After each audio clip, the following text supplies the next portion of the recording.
বিখ্যাত গায়ক জুবিন গর্গের সিঙ্গাপুরে স্কুবা ডাইভিং করতে গিয়ে মর্মান্তিক মৃত্যু। ভারতীয় সঙ্গীত জগতের এক উজ্জ্বল নক্ষত্র, আসামের জনপ্রিয় গায়ক ও সুরকার জুবিন গর্গ আর নেই সিঙ্গাপুরে ছুটি কাটাতে।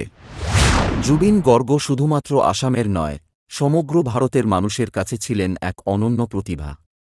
হিন্দি, বাংলা, আসামি ও নানান আঞ্চলিক ভাষায় তাঁর গান দর্শকদের হৃদয় জয় করেছিল।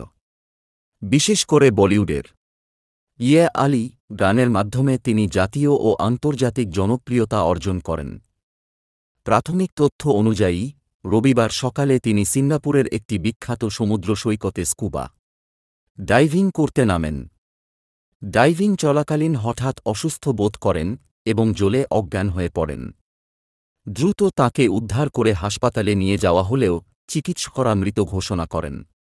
সঙ্গীত জগতের বহু বিশিষ্ট ব্যক্তিত্ব শোকবার্তা জানিয়েছেন। ভক্তদের অনেকেই সোশ্যাল মিডিয়ায় তাঁদের ভালোবাসার শিল্পীকে শেষ শ্রদ্ধা জানাচ্ছেন। আসামসহ সারা দেশ জুড়ে গভীর শোকের ছায়া নেমে এসেছে। জুবিন গর্গের অকাল প্রয়াণ ভারতীয় সঙ্গীতের এক অপূরণীয় ক্ষতি। তাঁর কণ্ঠ, তাঁর গান, তাঁর সুর সবকিছুই ভক্তদের মনে চিরকাল বেঁচে থাকবে।